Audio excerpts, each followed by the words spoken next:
Assalamualaikum warahmatullahi wabarakatuh.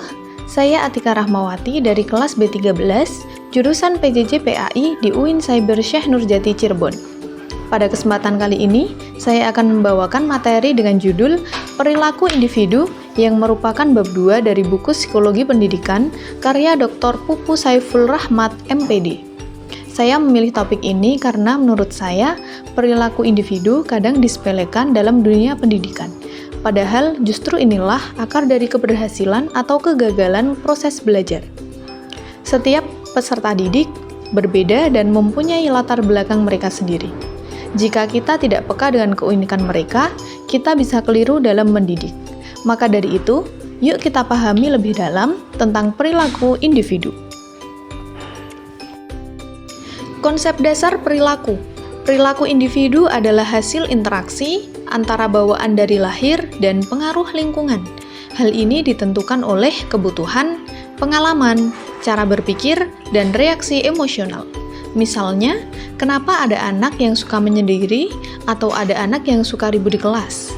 Nah, itu bukan semata-mata karena dia nakal atau rajin, tetapi bisa jadi karena ada pengaruh dari rumah, teman, atau pengalaman sebelumnya. Maka, tugas guru adalah memahami dulu, bukan langsung menghakimi. Keragaman dan keunikan individu. Setiap peserta didik itu unik. Setiap orang punya latar belakang, gaya belajar, kecepatan berpikir, dan sifat yang berbeda. Ada yang cepat paham, ada yang butuh waktu, ada yang aktif, ada yang pasif, dan sebagainya. Hal ini bukanlah kelemahan, tetapi ciri khas mereka. Seperti yang tertuang dalam Al-Quran Surat Al-Hujurat ayat 13, dijelaskan bahwa manusia diciptakan berbeda-beda untuk saling mengenal. Maka dari itu, guru tidak bisa memakai satu pendekatan yang sama untuk semua anak. Sumber perbedaan perilaku. Perbedaan perilaku muncul karena dua faktor. Pertama, faktor bawaan, seperti genetik, temperamen, atau struktur otak.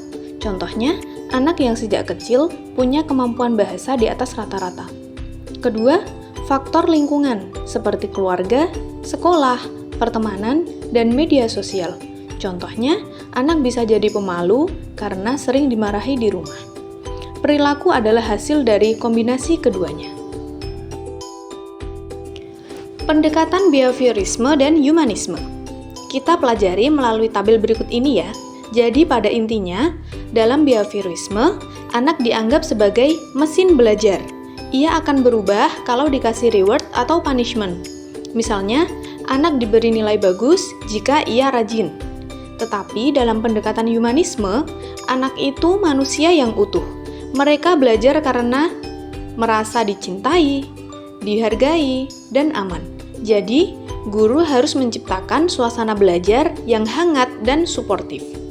Behaviorisme ini menekankan perilaku yang tampak, sedangkan humanisme menekankan pada perasaan dan makna di balik perilaku itu. Taksonomi perilaku. Perilaku peserta didik bisa dibagi menjadi 3. Pertama, kognitif atau berpikir. Kedua, afektif, perasaan. Ketiga, psikomotorik atau gerakan. Jadi, pendidikan bukan hanya soal menghafal, tetapi juga soal sikap dan keterampilan hidup. Peran pendidikan dalam membentuk perilaku. Pendidikan bukan hanya soal transfer ilmu, tetapi juga proses mengubah dan mengembangkan perilaku ke arah yang lebih baik. Guru bukan sekedar pengajar, tetapi juga pembimbing dan inspirator dalam kehidupan peserta didik. Penutup dan refleksi pribadi. Dari materi ini, saya belajar bahwa memahami perilaku individu itu sangat penting dalam dunia pendidikan. Saya sebagai pendidik menyadari kita tidak bisa memperlakukan semua peserta didik dengan cara yang sama. Kita harus belajar membaca latar belakang mereka, mengenali keunikannya, dan menciptakan suasana yang mendukung untuk tumbuh. Refleksi pribadi saya, seringkali kita terlalu cepat menilai anak sebagai nakal atau malas, padahal mungkin mereka hanya butuh pendekatan yang berbeda. Dengan memahami perilaku individu, kita bisa menjadi pendidik yang lebih empati, lebih bijak, dan lebih berhasil dalam mendampingi mereka meraih prestasi. Perilaku peserta didik bukan hanya soal apa yang mereka lakukan, tetapi mengapa mereka melakukannya. Jika guru hanya melihat perilaku luar tanpa menyelami akar penyebabnya, maka pendidikan hanya akan menjadi penghakiman, bukan pendampingan. Sekian penjelasan dari saya. Terima kasih atas perhatiannya. Semoga bermanfaat. Billahi taufiq wal hidayah. Wassalamualaikum warahmatullahi wabarakatuh.